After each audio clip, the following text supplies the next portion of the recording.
Assalamualaikum warahmatullahi wabarakatuh. Halo teman-teman semua, perkenalkan nama saya Muhammad Aldiansa Ramadan dari kelas A22 dengan NPM 22500550. Baik teman-teman, saya di sini akan menjelaskan sedikit tentang pentingnya menjaga lingkungan kita, terutama pada sungai.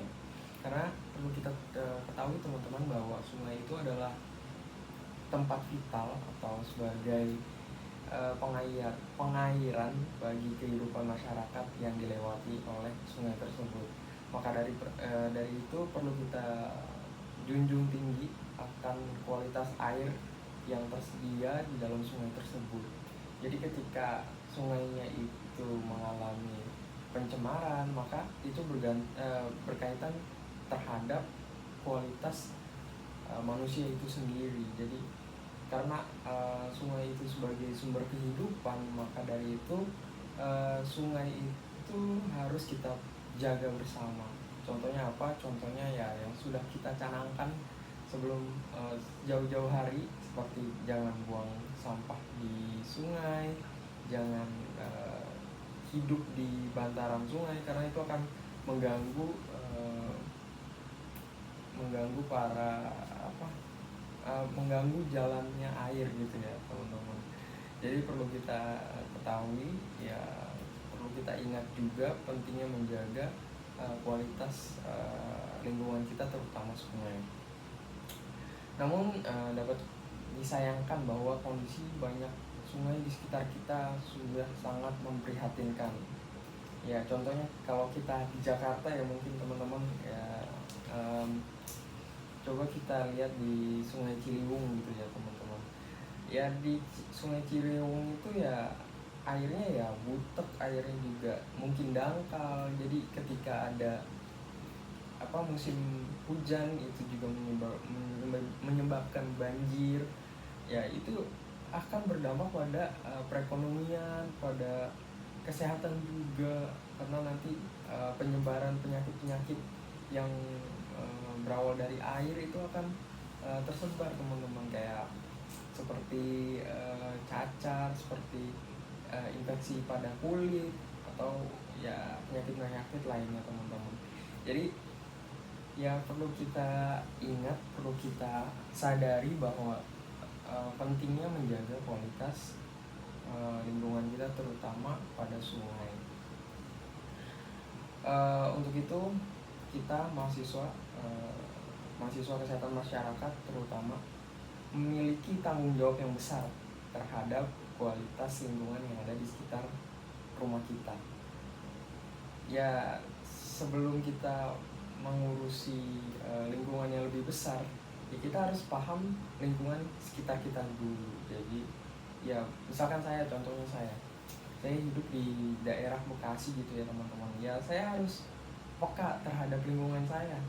Daerah mana nih yang sungainya tercemar? Oh ternyata hampir semua sungai di Bekasi itu mengalami pencemaran air, mengalami ya menurut saya ya sungai di lingkungan saya tidak ada yang bersih gitu ya teman-teman. Pasti semuanya kotor gitu ya. Ya makanya orang-orang yang hidup bergantung pada sungai ya berdampak gitu ya. Karena ya kita lihat sendiri bahwa sungai yang dilalui di Bekasi ini ya banyak tercemar oleh sampah, oleh deterjen, oleh limbah pabrik juga. Nah limbah pabrik ini juga menjadi PR besar untuk kita sebagai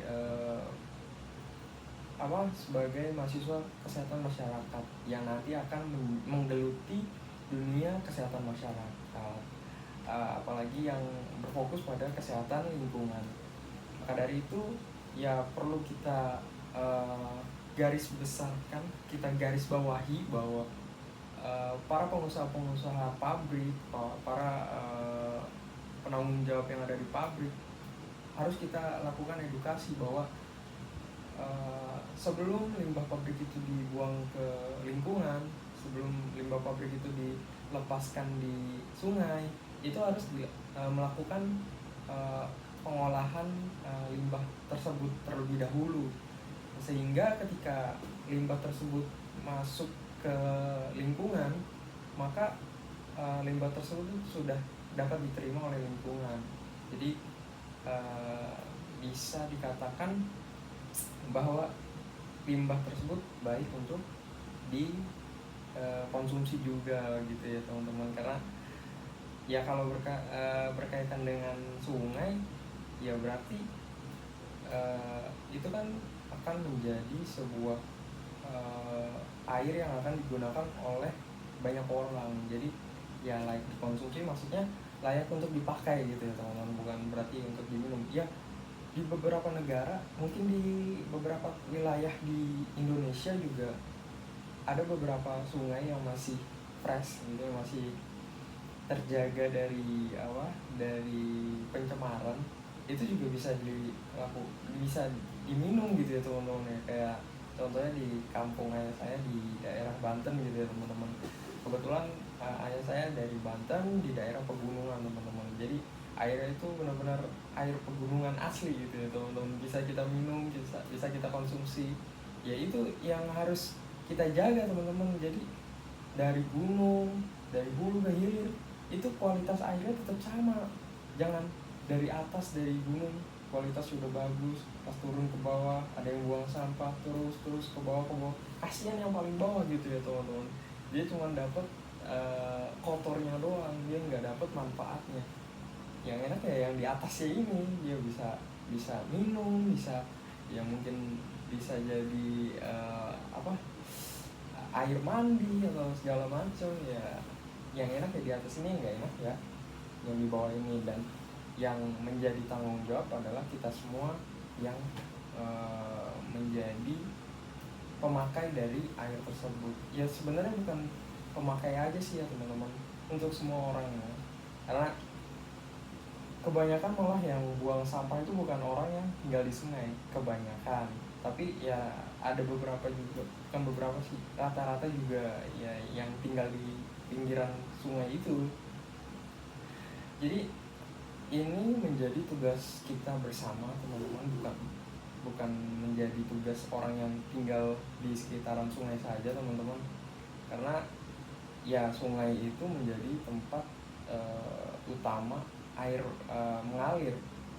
Ya misalkan kita di depan rumah punya selokan gitu ya, punya air, punya tempat got gitu ya, bisa kita katakan sebagai got.